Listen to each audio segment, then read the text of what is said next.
Hey there, interwebs. This is Nephente, broadcasting from the pest-ridden city of Stockholm, Sweden. And it is today, it's Monday, the 13th of July.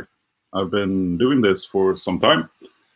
And as you all know, reaching extreme heights of professionalism and internetism. It's going to be one hell of a ride today, obviously, because that's how internet personalities tend to roll. Well, basically no, but I will try not to fuck up. I tend to lose the shot, but today I'm using the foolproof platform, so now I can't really miss it.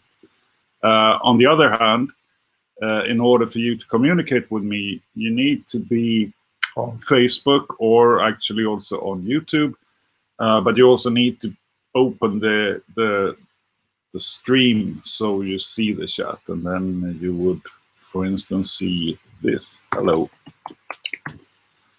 And there is a delay between stuff in the chat and the time it takes for me to respond. But that is how it is. Things are pretty good in Stockholm, I would say, mainly because it's summer and also because we are currently in, I wouldn't say we're through the worst, but we are through the beginning of the beginning, at least, when it comes to this pandemic. But as I am aware, I'm watching the news, we are globally far from over this. So I think today has been the day with the most confirmed cases of COVID-19. So we have a long way to go. That obviously means that we'll have to continue social distancing and whatever we do to pass the time as we struggle through this. For me, that means that I will keep on streaming every Monday because it's great fun for me.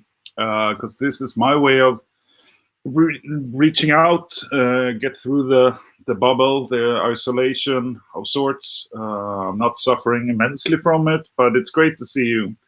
So I see Binan, I see Jane, I see Manu, or Manu.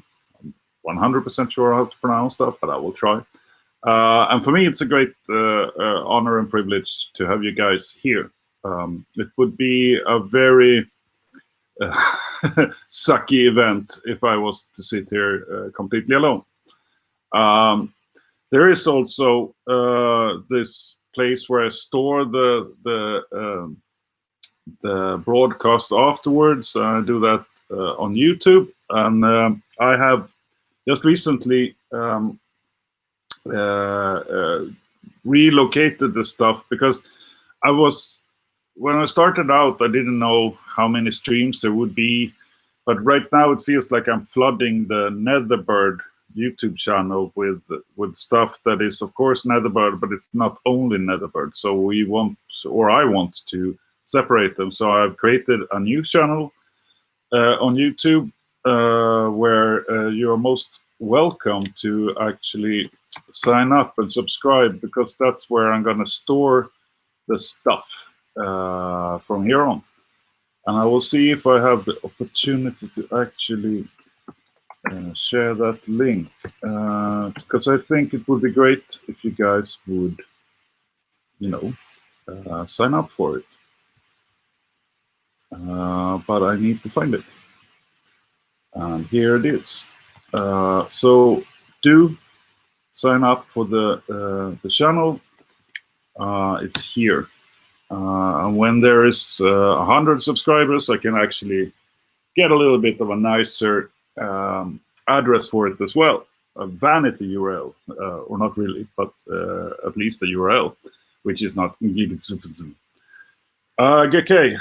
Also good to see you again. And it's pretty cool to notice the fact that some of you really show up almost every time. So I guess you're equally bored as I am. I have been a very stupid person lately, and I have indulged in the cesspool of shit that is Facebook, especially certain pages.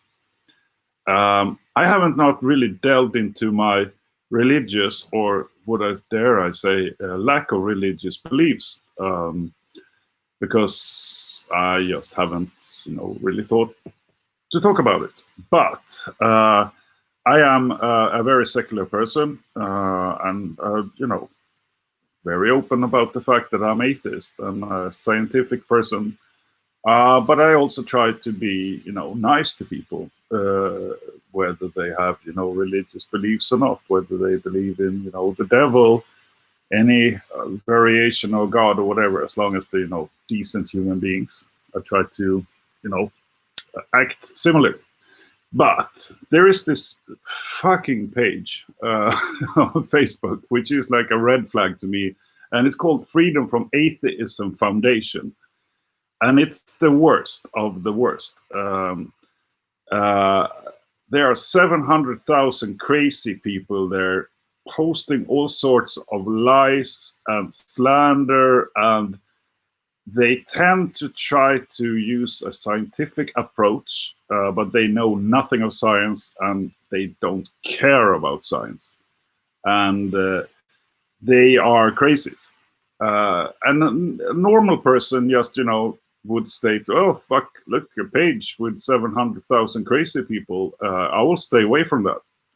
And normally I would also, but I have to admit, I haven't been really good at staying away. So I've been fighting windmills over on that page, and they are insane. And it sort of gives me fuel for my everlasting concern that we need to fight stupidity and superstition in all sorts and forms. And at least I get to practice what sort of arguments people use when they bash other people. Because every time you comment there, you get sworn by 20 crazy people. And they're not like Ned Flanders religious people, nice. Or, they threaten to, whatever. And that triggers me. So I spent too much time there. Stay away. It's it's not good for your sanity, and it's not helping anyone either. And especially they use also troll accounts, so they can be as nasty to you as you could ever imagine. And when you respond, in the end, their accounts are removed, and you look insane because you're sort of fighting arguments from people whose posts are no longer there. Wonderful. So I've been doing that. I really should stop. But I have this conviction that we need enlightenment for the betterment of mankind. And so I have a hard time staying away from ignorant fucks. And there they are, 700,000 of them. Well, not all of them. But if you like, an uphill battle, you can always head over there and discuss it with these fine gentlemen and gentlewomen, and see just how bad it can be when the Bible Belt people of the US get to give you their opinion about you. Because atheism is obviously the most dangerous and the most hateful kind of people in the world. So I've been told. I also been told that I've been told that I'm a Muslim. I've been told that I'm a Marxist, and satanic, of course. But I mean, that goes without saying. And also that Islam and Marxism is exactly the same thing. They want the same thing, which is the destruction of Christianity. Well, yeah, and Dave, yeah, welcome to the middle of the US. Yeah, I think I've been there virtually. I'm not saying that every religious person is insane, far from it. But actually, we in Sweden, it's no wonder why we, can bash at Christianity, because Christians here are the Ned Flanders type. They won't take their Harley and go over to your place and shoot you in the head with a shotgun because Jesus told them. They will, you know, be a bit sad that you burnt their church or that you defiled Jesus, but basically they will just go about their stuff. Well, if you burn their church, they will be super angry, and so will the state, and you might have a problem. But they don't, you know, it's not, you know, upon the pain of death that they will threaten you. So I think we sometimes, or I sometimes forget just how angry also Christians can be. I know that certain other monotheistic religions can be sort of feisty. But yeah, so that's how I've been spending my time, which is, you know, stupid in every sense of the word, because nobody gains anything. I gain a headache, and they gain another example of, you know, in the end, you can make even the most well-versed atheist a pretty rude fucking bastard, which is, you know, where I end. And then I sleep poorly. But in any case, that's one way of spending quarantine. And, you know, I've been noting on Facebook and elsewhere that, you know, quarantine can sort of get to your brain. So people go a bit insane. I thought I was, you know, staying safe, but I wasn't. So, yeah, you can do that.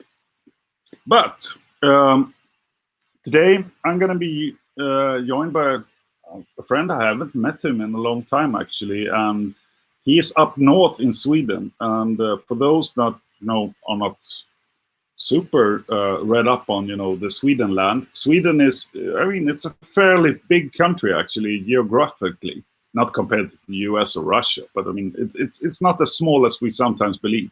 So it's like 2,000 kilometers from the very southern tip to the very northern tip. Just got a scam bot, Benestage. Yeah, I know. I saw that shit in the event, right? And I think that's a sign of success. Also, a sign that I should moderate who can fucking post in the events. Yeah, there is. Don't pay that bot. Don't pay anyone. Free show. But I will look into it. So thank you, Binan. It's weird what they do. In any case, my guest is Jakob from Månegarm and Angrepp. Swell guy. I don't know if he has beers, but last time I met him, we had beers, and that was a good evening. Which it tends to be when you meet up fellow metalheads, but that happens rarely. But he will join us if technology works the way it should, and he will be here like 15 minutes or so. And I will be able to ask him questions. Also, I really urge you guys to, if you have any questions for me or my guests at any point, always feel free to write, because we do this not only for ourselves, but also for you. Even though I was told by a friend that he said that, you know, fuck, you do these streams mainly for yourself, don't you? And it's like, yeah, I think I do, actually. I think I do stream mainly because I'm super bored and because I'm a bit vain enough to hope that I have something to say of significance and value for other people. But that can be debated. But yeah, I guess I stream for myself, and I hope that you're watching for yourself and nobody else. But it's funny also. Everybody in the metal scene has an opinion about you, no matter what you do, no matter what you're trying to accomplish or achieve or do. Somebody will have an opinion, and it might be negative. But I'm okay with that. What I have done, and this is why I look, you know, like extra much shit today, is that I have actually invested in a webcam. After waiting since like March, I finally got it. And I am not super pleased with how the image quality is. But I don't know. Is it better or worse than previously? I think I look worse, but that might mean that the quality is better and I actually do look like a corpse. Or maybe I should just, you know, fix shit. Thomas, hello. You're actually on YouTube, which is funny. Thomas is a funny guy who really does a lot of podcasting and webcasting and stuff. Great that you can make it, and feel free to chat or write or ask, whatever. Because, like I said, I do it for me, but I also do it for you. So feel free. This is your show too.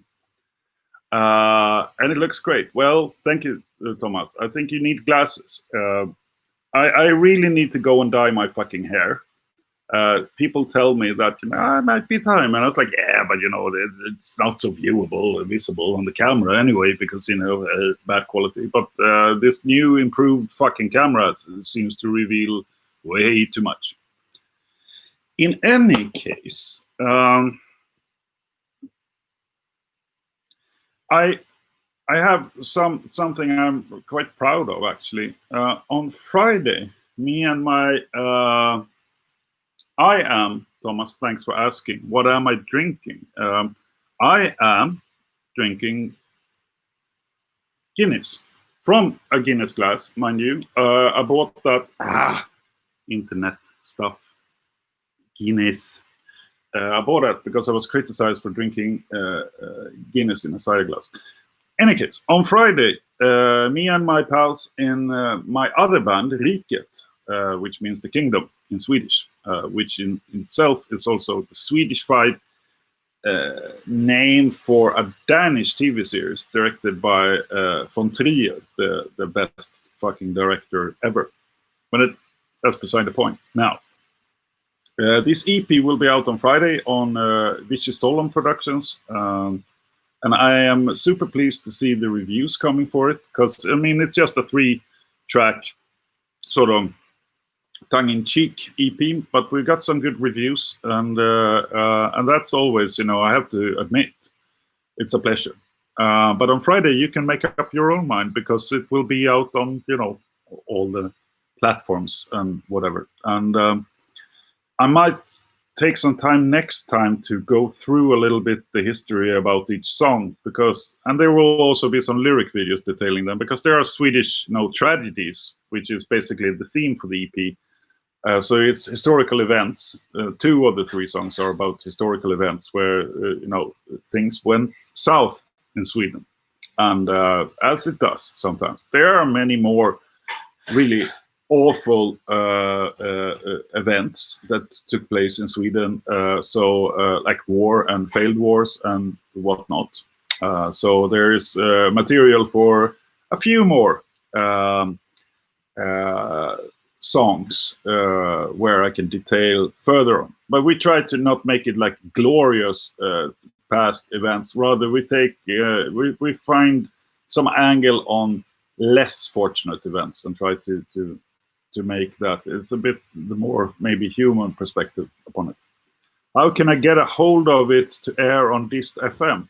Well, Thomas, and it goes for anyone, you can always email at info@netherbird.com, and just let me know what you need, and I will send it. That goes for RIKET stuff. It goes for NETHERBIRD stuff. We are not far away. We are here online and as available as you ever want us. So never hesitate to ask us for anything, because if we can help out or, give you stuff, whatever it is, review stuff or stuff for airing or whatever, if we can, we will. And if we can't do it, we can always ask labels, respectively, for NETHERBIRD or RIKET. And we, just like our labels, are underground people. We want to do things as underground as possible. So if you have a website or just broadcast stuff on the internet, let us know, and if we can help out, we'll do our best. So that is coming up, and I think that is pretty neat. Before we have the guest coming on, I also had a viewer writing and saying that I mentioned so many fucking bands, but it's hard to keep track, and that I should do like a Spotify playlist or something where I try to add the bands so it's easier to follow afterwards. Maybe that's a good idea. What's your opinion? Is a Spotify playlist the best way to go, or is it a YouTube playlist? What should I do? Let me know what would suit you the best in order to follow all the band examples that I give here. You can think about that, because now I'm going to introduce you to a band the singer of this band is also an old friend. Actually, I've performed live with them several times. One of the gigs was pretty big, where they were supporting Batushka, I think, because it was sold out to tons of people and great fun. But I will introduce you to them, and then while I'm playing you this video, you can think a little bit about how it would be easiest for you guys to keep track of stuff that I recommend, like this one. This is Nast Går, the Alta Whisper, and this is one of the tunes that I really think deserves way more attention. But I always say that, but it's because it's always true, because I never lie and stuff. So here you go.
Yeah, now Score from Uppsala will be with me here at some point. But not today, because today I have another fine fellow to join the stream. And here we are. Jakob. Hello. How are you, man? I'm fine, and you? Yeah, it's all good. It's all good. It's a little bit loud, so talk not too loud. Okay. Yeah. Perhaps I should turn this down a little bit. Is this bit better? I think so. I mean, it's interwebs, so I mean, it is what it is. Yeah.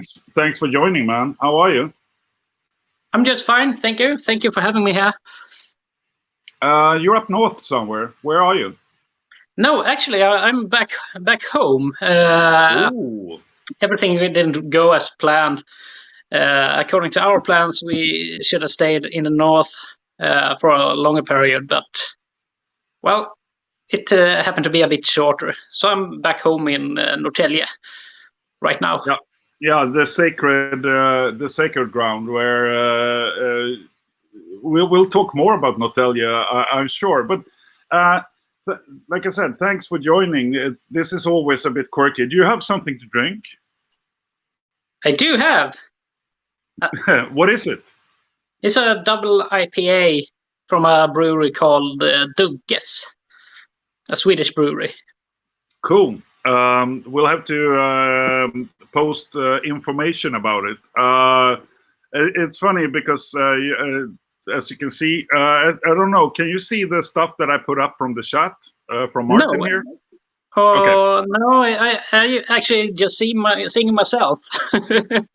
Okay, well, that's good enough. You look fresh. But it's from Martin Pettersen Langebrat. He says, Jakob, long time no see. How are you doing?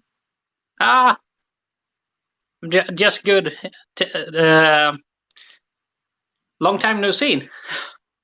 Yeah, and it's always a bit tough, when you're guesting stuff like this. And but I'll try to relay if there are any questions for you. But a little bit about you. I mean, who are you? What's your background? I mean, obviously you're the drummer of Månegarm, but tell us a little bit more about who is Jakob?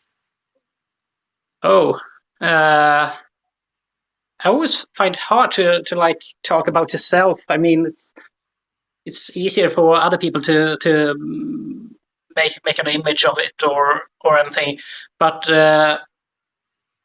I'm as you said, I'm playing the drums in Månegarm and a band called Angrepp, and also in percussion in an acoustic project called Ether. Otherwise, I'm a history teacher and a pure history nerd. Most things in my life, I think, have a connection to history, or at least my interests are connected to history in some way or another. So,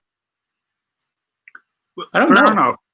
Yeah, I mean, it's a huge question to get, but how did you start to play drums, and how did you get into metal from the very beginning? I mean, what band got you into this, black hole of a music scene?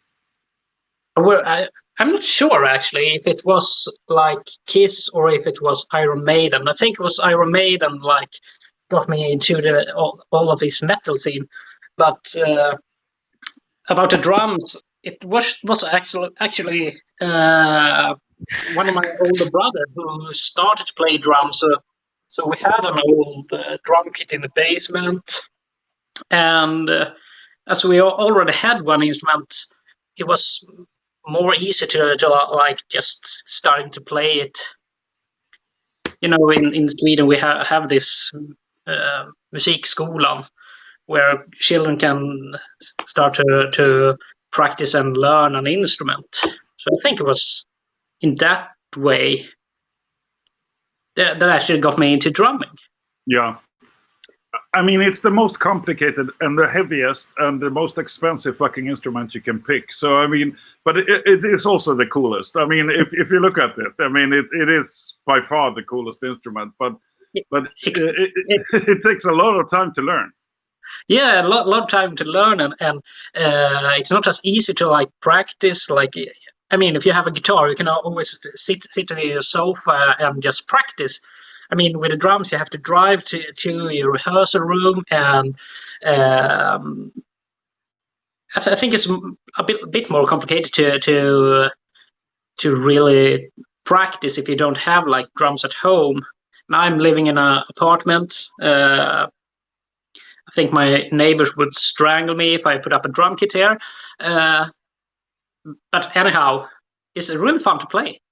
Yeah, it is, and I mean, I admit it. I mean, I am not the most musical person. That's why I'm a singer. I mean, it's always you made a good choice.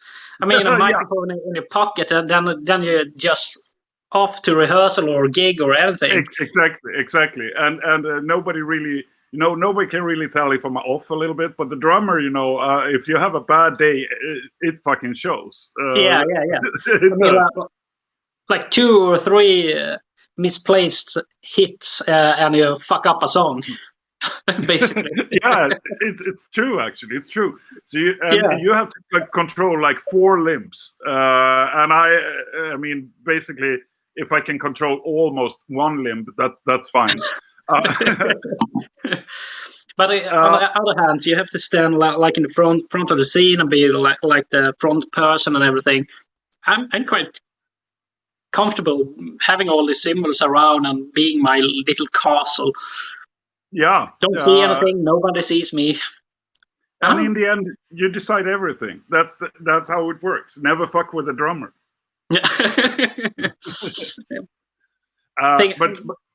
But truth be told, to front the band, if you have a great drummer, it's always easy to front the band because it will always sound great. But if you don't have, a proficient drummer, any band would struggle. So, I mean, it's always down to the drummer, especially live. I mean, you can't fake that.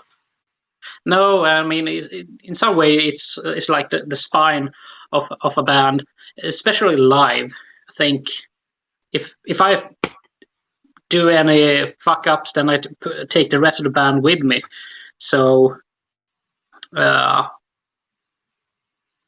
in some way, it's a heavy duty. It is actually. So I'd say you have to be pretty fearless to actually start playing drums and then to actually, do play drums live. But during this, Corona crisis, I'm gonna, pick your brain about various stuffs. But how have you been coping in general? Or are you doing okay? Yeah. Actually, I'm doing okay. I mean, it's sad that we had some really good festivals and live shows that I was really looking forward to that were postponed, as well as our own festival. Yeah. But I mean, it's the same for everybody these days. For me personally, it's more like ever since this coronavirus outbreak, then I had to work from home. As a teacher, it's not perhaps the best options every time. But otherwise, I mean, I have my health and I don't have really any friends that have got the virus and suffers from it or anything. So in that way, I think it's gone pretty good during these circumstances. I mean, it's tough on everyone, but I also think as a teacher, because you're teaching, are you using Zoom or how are you teaching? No, we were using an app called Teams, and it worked pretty well. Yeah. But it's not the same to like sit in front of a computer compared to have a lecture in a classroom. It's not it's not the same. No, I mean, you feed from your audience, and I mean your pupils is your audience, and I mean, yeah, exactly. And as a singer, I'm like a vampire. If I don't have an audience, I got nothing to feed me. And for a teacher, it's basically the same. You can see them and stuff, but you can't read them the way you can in a classroom. No, exactly. It's totally the same like live shows and holding a lecture. If you don't get any response at all, then it doesn't go too well, and it's not an arena for like learning either. I mean, it's completely different to when one of my pupils are like asking a question compared to like get a question in text through a chat or anything. So this distance you can really like see and hear and feel that it is a distance, and it's not the best way for my pupils to learn, I believe. No, I mean it's tough. I mean it's luxury problems, but still, I mean after I've been sitting at home working since March, and I will be stuck at home until at least the end of December is the last I heard. And because I mean I'm not essential to society if I compare myself to a doctor or a nurse or whatever. So I'm fine with that, but I am gonna be fucking bored. It's completely sucked. I mean, during the Corona period that we had until now, then I've been sitting alone in a classroom, like holding lecture. Had opportunity to do it from home, but still, I prefer to be in place. So I was alone in a classroom holding all my lectures. So it wasn't that kind of inspiring or anything. So I'm totally bored of it. I got a question here from Lucy. You can't see it, but I will I will pick it up because it's relevant, especially for people not in Sweden. Do your pupils find you cool? I mean, tattoos, long hair, playing in a recognized band, etc. I mean, some of them actually think it's pretty cool. They're calling me not like teacher, but a rocker. So some of them think it's pretty cool, but most of them don't even care. I don't know if there's so many people or younger persons that are playing music these days like before. I mean, when I was in school, in every class it was like one band or 2 or 3 persons that were actually dealing with music in any way, or playing music, or had a big interest of music. These days, I don't think it's quite that many like before. I am fearful that you're right, because I see fewer, like music shirts on kids out there these days than I used to, and I don't see them wear. It's okay that if metal is not their bag, but they don't seem to be musically oriented at all. That's my concern. Yeah, and it's way fewer that are like handling an instrument or learning to handle an instrument in any ways. So we still have like these really interested pupils, but they are fewer when it comes to music, I think. And I don't actually know why, but it's just a feeling that I have. Yeah, I'm afraid you're right. We are not doing a really good job in, getting the young into the real instrument-based music, which we need to work on that somehow. I don't know how. Well, I don't know either, but I mean, like most, if you compare pop music from the 80s and today, it's you actually were handling an instrument in all like genres. It's not just like pop, rock, and everything. I mean, it was more acoustic instrument even in pop music earlier than today. Today it's most like computer-based music. So perhaps that's a reason. I don't know actually. But I share your concern about younger people are not like learning to handle an instrument for real. Yeah, I mean, how are they supposed to get laid if they don't? I mean, that was the why we all started play in the old days. There might be I think they will sort it out in some way or another. They might. They're smart. Yeah, I'm kidding. Could you just update us a little bit? I mean, you're in 2 bands, and for me, both bands are significant. They're very different. But if we start with Månegarm, how's stuff with you guys? Everybody has their health and everything, so in that matter, I think it's really good for everybody. I mean, we all misses the live shows and festivals and everything. I mean, the summer is when you actually are playing on the big festivals and travel around quite a lot. So in that way we're really good, but still, as I said, we are missing the live shows and everything.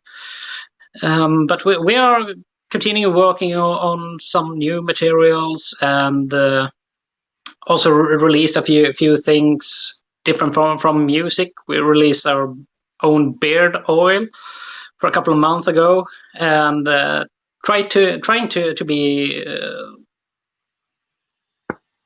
I don't know, like floating is the wrong word, but still like being a band and do stuff. We're still rehearsing and are actually picking up really or songs that we haven't played live. So we are like we are still active in that way. It's not like everybody just sitting at home and wait for the Corona crisis to be over with or anything. So we are still like meeting each other and rehearsing and stuff like that. Have you guys been thinking about doing live streams? Yeah, we actually have. Nothing is decided yet, but we're thinking about it since our own festival was postponed. Yeah, because I have to say, I mean, to me, Månegarm has always, I mean, it's been always a name that I've, of course, recognized, and I heard it and stuff. But I have to say, the force of the band live is something I was not. I mean, it took me really by storm when the first time I saw Månegarm was when we did a gig together, thinking as a long time ago, together with Tufing. Yeah, I remember but that the band, yeah, but the band is such a force live. So I mean, I think you guys have stuff and music that could be possible to maybe convey live, and you guys also have done acoustic sets and stuff also. So I mean, you could do it really interestingly, I think, as a live stream. Thank you. Yeah, I hope it will turn out to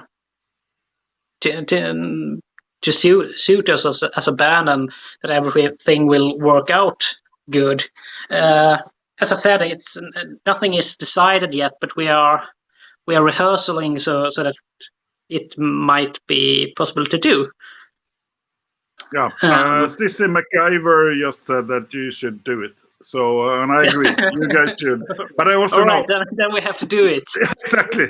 Now you promised. At least there will be percussion. But, yeah. To put up a stream show with only the drums. Otherwise. Yeah. But I can always work the camera. And it's only drums that matters anyway. And but she also says that we need live streams in these times. That would be awesome to see from both bands. And we're coming to the other band. But I also know on the other side, which people don't see, is that to do a live stream, to do it really good on a band, on the level where Månegarm is, you guys can't go up and do something that's sort of shitty. Because you got pretty high standards to live up to. Then it's a costly venture. It takes a lot of people to actually pull it off, more than the band. I mean, you need crew and stuff like that, right? Exactly, and I think that's. I mean, everybody in the band just likes to play music, but then. If we are supposed to do something like that, we don't only want to like put up a camera in the rehearsal room. Then we actually want to do it really, really good. And then, as you said, you need a good crew, and it's lots of planning, and everything has to how to say it fall in place. I mean, it's not like just walking into the rehearsal room. I mean, you have to have a suitable place to be, and you need to have the power for the instruments and everything. So, but I'm hoping that it will turn out to be something good about it. And I've seen your audience. It was so funny because I was talking to, I think it was Jens and one of the Månegarm guys. I'm not sure who, but because we arranged this gig and we got you guys to join in and Tufing, And both bands said, yeah, we're going to fill this place. And I was like, yeah, whatever. I heard that before. And it was like, yeah, but we have fucking dedicated audience. Yeah, we'll see. It was sold out 3 weeks before before the gig, which is, that's rare. It's really rare.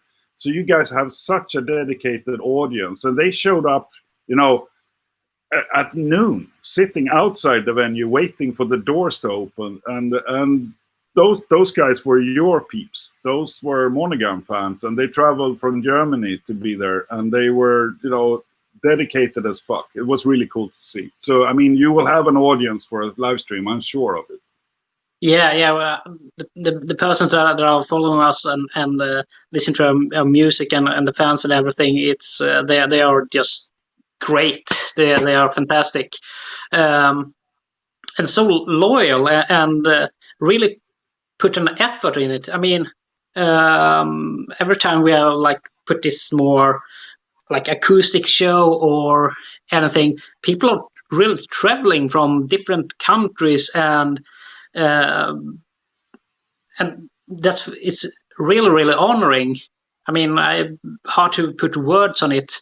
It feels just both fantastic and surrealistic in the same way, but they are just the best fans you could ever have. I think, to be honest, I think every band would like fans like your fans, but that doesn't happen by mistake or anything. That's also the result of extremely dedicated work for many years. Yeah, perhaps. And for me, I'm just really happy for having all those people around us that are supporting us during every show.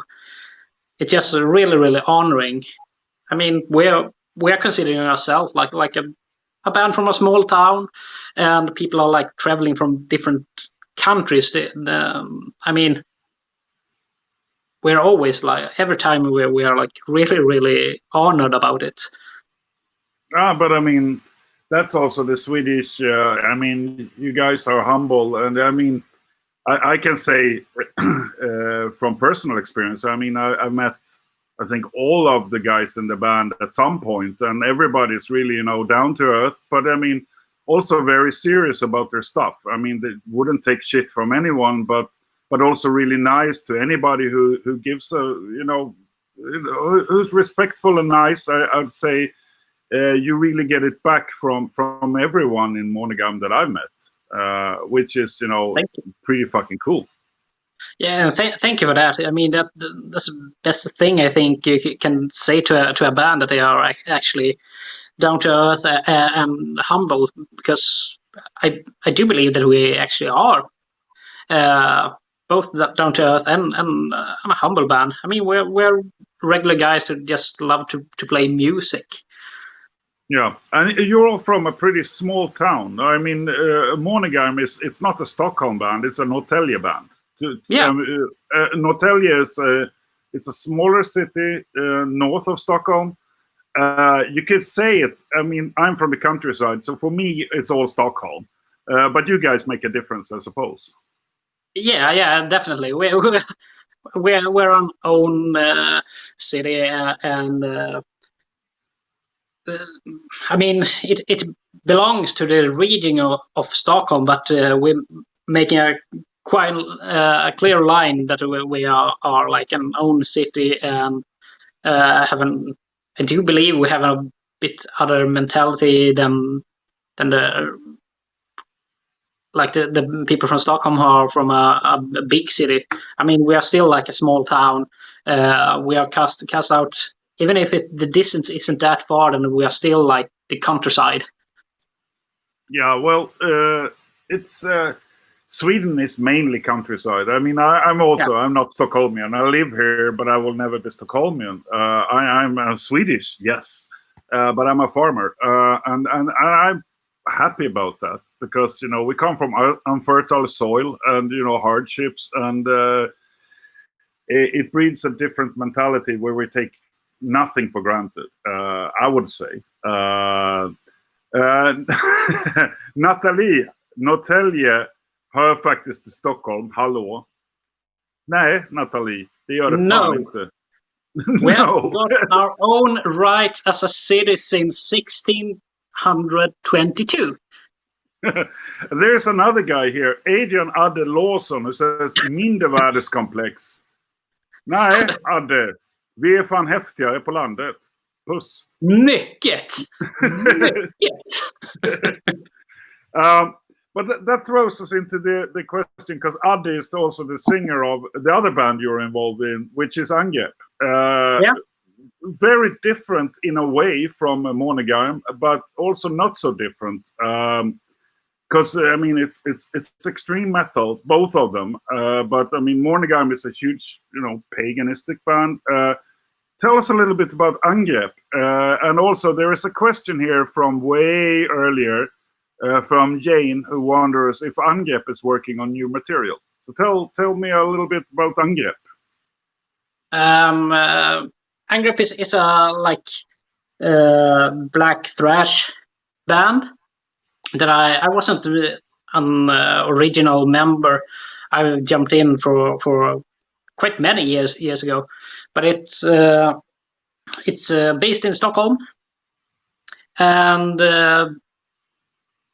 right now we haven't rehearsal for quite a long time, but we are talking about to start rehearsal again, and there are some gigs that are booked, and I'm really looking forward to play and hang out with those guys again. Been far too long time since we rehearsal and even met, because I, as you said, I live in Norrtälje. The rest of the bands are Stockholm based, and I haven't been in Stockholm for quite a few months, since I'm working in Norrtälje as well. Earlier, I also worked in Stockholm, and then it was easier to meet all of the guys. But right now we are planning to start a rehearsal again. We haven't been working on any specific new materials yet, but we'll get on to that. Yeah, but that's great. And Angrepp is also, it's one of these bands, if you are in the Swedish underground metal scene, you know about them, because you guys are the real deal, I would say. It's crude, it's raw, and it's meant to stay underground, I think, and it's proud to be very underground. And I think it's really cool that you, as a drummer, also try. I mean, you do your stuff in two quite different bands still, but you seem to be also still quite keen on the underground stuff, right? Yeah, I like the. I mean the whole underground scene. It's like it's a foundation, or what to say, for all extreme metal. All extreme metal bands has from the beginning been an underground band, and I really like those smaller gigs where you have another kind of connection with the audience, and I don't know. I have hard to put words on it, but I'm still really into the underground scene.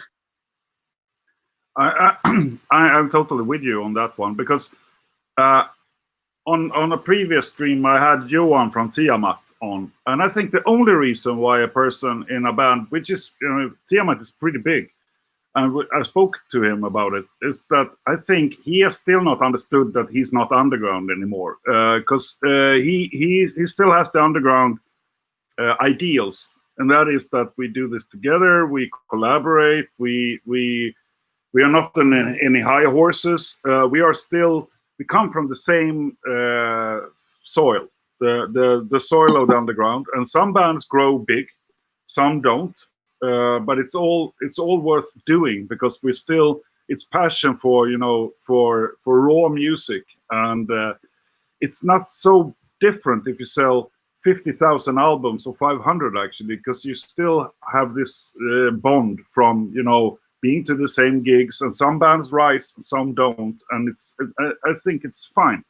For me, Well, actually, to be honest, I think I'm a bit biased towards underground bands. If I had to pick, I'm rather in a gig in a cellar with 50 people because that is unique. That stuff is it's very exclusive in a weird way. So yeah. Yeah, and I think especially in Sweden, I mean, it's like everybody knows everyone in the underground scene in some way or another, or they are friends to your friends, and everybody, but they are like connected to each other in some way or another. Perhaps that are like one of those reasons also that I actually like the underground scene. I don't know, just something I was thinking about now when we were speaking. But still, yeah. To go back to the original question, then yes, I would like to have a foot down in the underground scene as well. Yeah, and I think that will always, the underground is very loyal. Also, you don't never have to worry about it. It's always going to care. And I actually also think the underground supports bands that are still respectful to the underground, even when they rise a bit bigger. That is why a band like Månegarm can't do wrong as long as you guys, keep humble and do your stuff. Then everybody will just cheer you on and be happy about it. Because I think the underground wants bands to succeed and reach an audience. Because this is why we do it. Otherwise, we wouldn't play instruments. We would just sit and talk, I suppose. Yeah. Well, I totally agree. We'll see. I have some questions here. For the both of you, do you think we'll see a huge amount of bands will be releasing stuff when this is over, or will we see less releases than normal from lack of motivation thanks to Corona? It's Jakob who wonders. I do believe that like most of the bands are working on new materials, and so I think it will be like an explosion of new albums out there as soon as this is over. Because for those people that really love to play instruments and play music, then you don't stop this like this eager to play music. So I believe that it will release or be shitloads of releases as soon as this is over. But still, I think it depends on how much you are like playing. I mean, for us in Månegarm, we have lots of post-pointed festivals and everything. Then we are actually taking some of that time that we would otherwise put on live shows to instead put focus on like writing new materials, finding new sources for lyrics, and in other ways being creative. Yeah. I am afraid 2021 will be a very flooded year when it comes to albums. But then again, for a music fan, it will be good. Yeah. I mean, if it's thousands and thousands of bands releasing album at the same time, I mean, it's hard to get a slot in the limelight or anything. Perhaps it will be flooded, or perhaps it will be like a really good music year for music industry and for bands that many people are like urging and want to have music.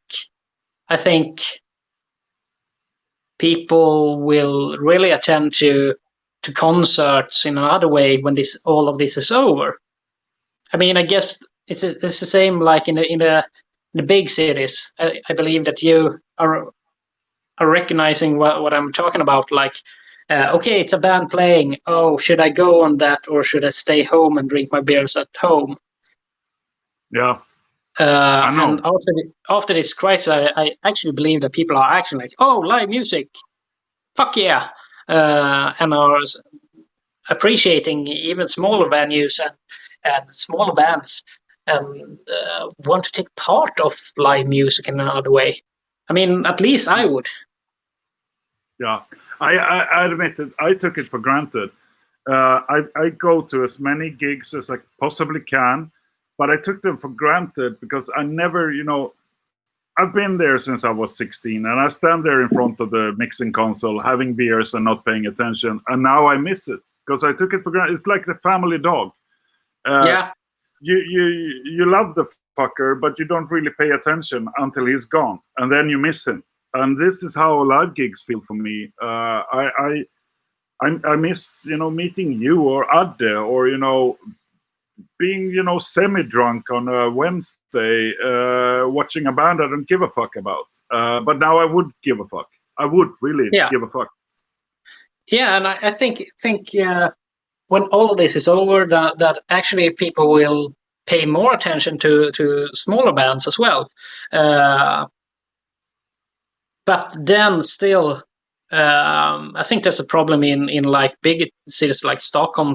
That there's like really few places for smaller bands to play, to get a scene for that. I mean, the audience is there, but there aren't that many places to actually put up a gig for a smaller band. No, currently it sucks. Stockholm is horrible in that sense. Yeah. It's easier, I think, to get a gig in Norrtälje, actually.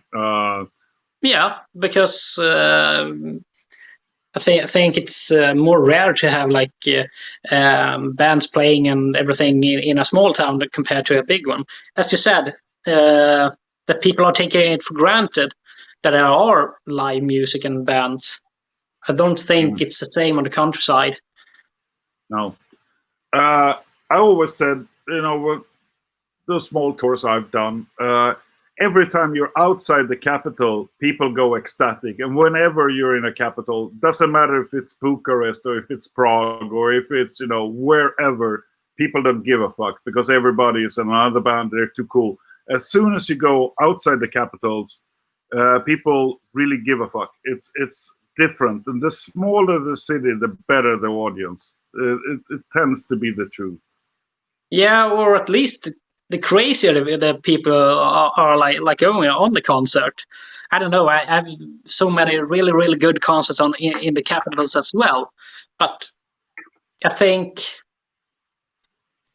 it's easier to get a little bit like spoiled of having bands playing in, for example, a capital compared to a smaller region or a smaller town. Yeah. By that said, I still love to play in the capitals, but it's because you're in a big band. it makes a difference. Trust me. I don't know if we're a big band or if we are like medium-sized band or anything. I mean, that's what you compare it to. Always. True enough. And I'm not saying it's wrong to be a big band. I mean, you're a big underground band. I would say that at least. And then everything is relative, I suppose. Yeah, I don't know if we are a big band or a small band or a really, really tiny band. I don't. Depends. I don't know, actually. No, well, it depends on who you compare yourself to. I guess compared to Metallica, we're all small. Compared to NETHERBIRD, you're pretty big. So, I mean, yeah. But like I said, also, I mean, stuff doesn't happen. I mean, Månegarm has been around for ages and working so hard and so persistent to get where you guys are. It's that's the underground approach. I mean, you grind your way until you get there. Yeah, and I mean, it's been 25 years since this band started. And I want to take the credit for starting it or anything. I got in for, 14 years ago. But the other guys have yeah, exactly. But I mean, the rest of the guys have always struggled on and just continued.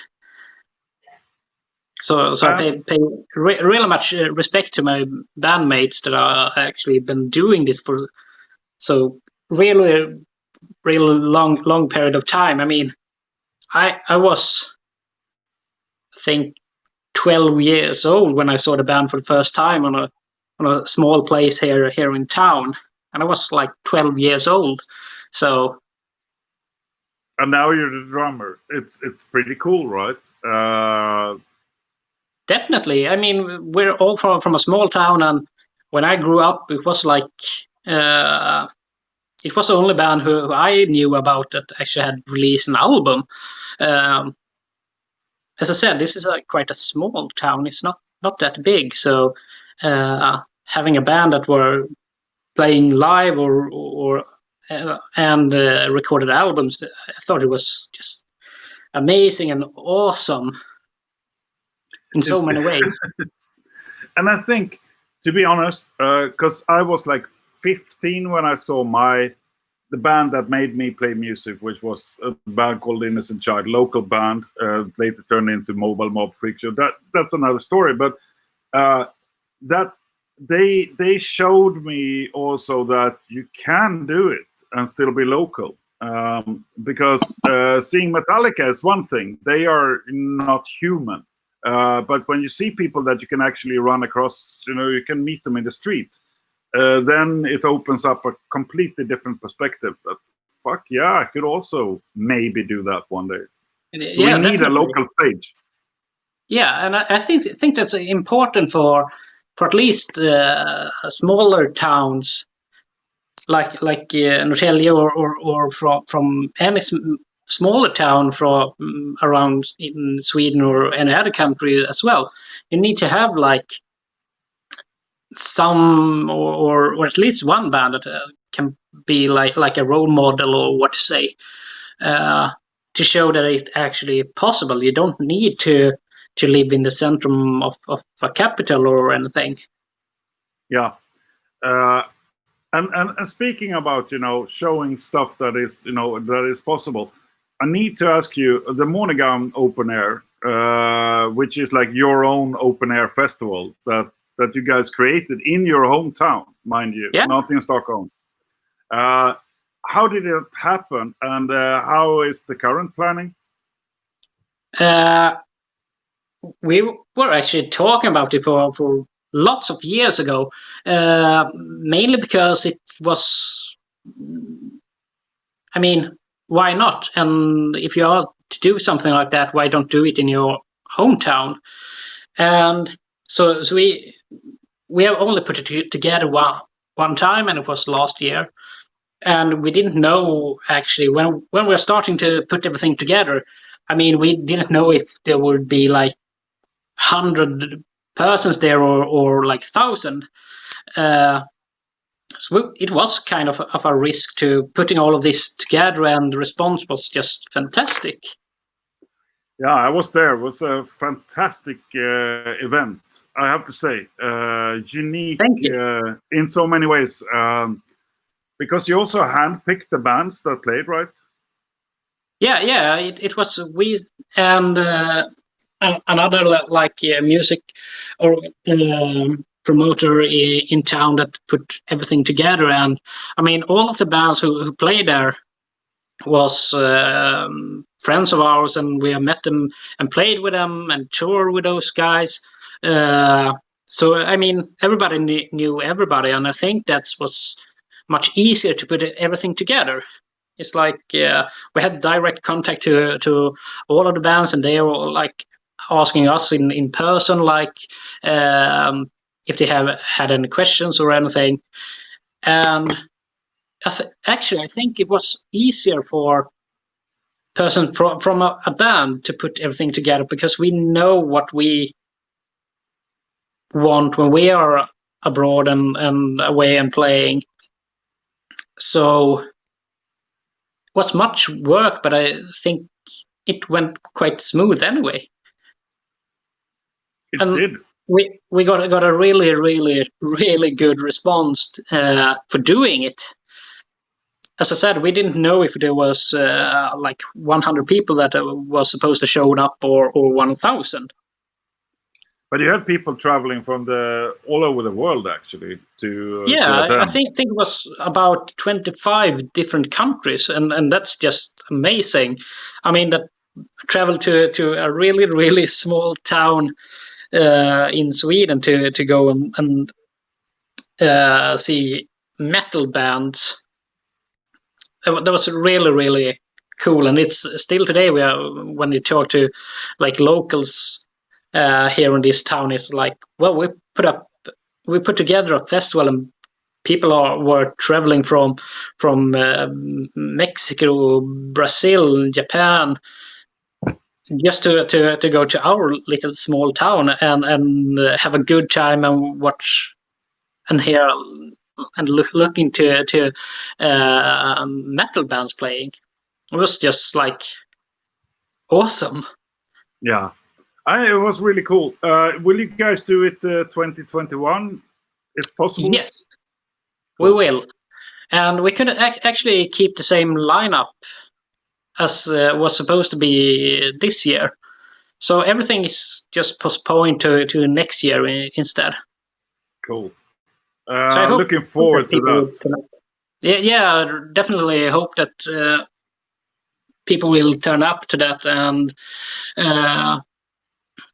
also I'm really looking forward for putting everything together. Yeah, but I mean, fingers crossed. I'm not going to keep you for so long, but I have a few more questions from the chat here. First one is from Adde, who wants to know if you're going to stay on also for some party after the next rehearsal. I guess that's important, so we need to address that. Will you stay on? Can you say it again? I didn't hear it quite well. Adde wants to know if you're going to stay on after the next rehearsal for some beers. Yes, I will. Good. As long as it's not on Lidingö. I hate that island. Yes, this is a little bit look behind the scenes. Then we have a question here from I need to find it. Sorry, I'm a bit slow here. Which is your favorite history subject to teach? Favorite related history subject? Oh, that's a hard one. I do believe. I mean, I focused on early modern period when I wrote my master in history. So I will always have an special connection to that period. However, today, I mean, the history subject in school are shrimping extremely fast. I mean, today you have most courses that you actually are reading are what we call 50 points, and it's 1 hour a week. So we are forced to some special subjects, but I'm trying to push in a couple of subjects that are really close and dear to me, and it has to do with the Norse mythology that you are in the field of religion. You aren't really have the time to focusing on that. I try to do some small what to say. I try to blend it into the normal education, and the same with my special fields like military history during the early modern period. I'm trying to do that as well. So some assignment that my pupils have to do that actually have to do with those periods. But I would say the period that are referred to as the Swedish greatness, Stormaktstiden in Swedish. I try to at least have something from that period during my lectures. And as I said, I also try to put some of the Norse mythology in the field of religion or at least compare it to something from like the big religions as well, because that's my main field that I hold in lecture in and teach about. It's history and religion. But I know I find like in almost all parts of history are interesting in one way or another. But I prefer like really old history compared to modern history. Yeah, cool. I think your pupils are pretty lucky to have you as a teacher, because you are sincerely, devoted into not only, teaching history, but also, you tell history through the music. So it's pretty passionate. And I met you enough times to also know that you do give a fuck about your pupils. So it's really not every teacher has that gift still. So I hope you keep that flaming for a long time. Yeah. I hope I will have it with me through many years as well. I mean, some of them are just like staring at me and just for a few seconds and then ask, "You're a fucking nerd, aren't you?" Well, yes. Yeah. I think that's a good thing. It's the best thing. I mean, if we can't be nerds today, I mean, in the old times, I mean, being a nerd was, but after Bill Gates and stuff, he has proved that, it's okay to be a nerd. You can become a billionaire by being a nerd. Things Definitely. have changed. And as long as you have the passion for anything, if it's music or if it's cars or if it's computers or anything, then I think you will still have this flame that you need to learn more. And as long as you want to learn more, then you will be successful in one way or another, either economic or in your passion for your interest. Yeah, definitely. I got 2 questions to round this off. I'm sorry I'm keeping you, but it's I don't know. People give a fuck, and that's a nice thing. Definitely. Gökay, who I happen to know is Turkish. Do you think growing up in the countryside affects music creating and performing differently than growing up in the big city? Be more solos like? I suppose, big city people tend to be more individualistic. Do you think that's so? I don't know, actually. I can only refer to when I grew up, and I mean, it was like a project to get into like the big cities, to just go to a record shop and to find new music. There was a problem for the countryside that you had to value it, or in that way it wasn't a problem, but you evaluated music in another way. I mean, it was hard to even lay your hands on an Iron Maiden album on the countryside compared to in a big city. Today, with the internet, you don't have like this how to say it. It's much easier to get to music with Spotify and everything like it. But still, I think people on the countryside don't take things for granted in the same way. We don't have like shitloads of live shows, and I can just compare to my girlfriend who is from the far up north, and they are like traveling 50, 60, 80, 100 miles for a live show. So I think the mentality is a little bit different compared to a big city and a small city. I don't know if that was the answer on the question. If I was just spinning off. I love you spinning off. I'm totally with you on that one, because where I grew up, if we wanted to see, an underground band play, we had to go 300 kilometers by car to Fagersta, and we did. There was no discussion. I mean, you put your peers in.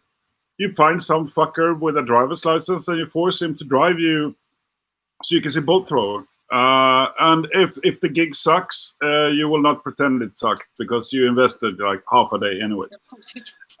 Yeah. Yeah, definitely.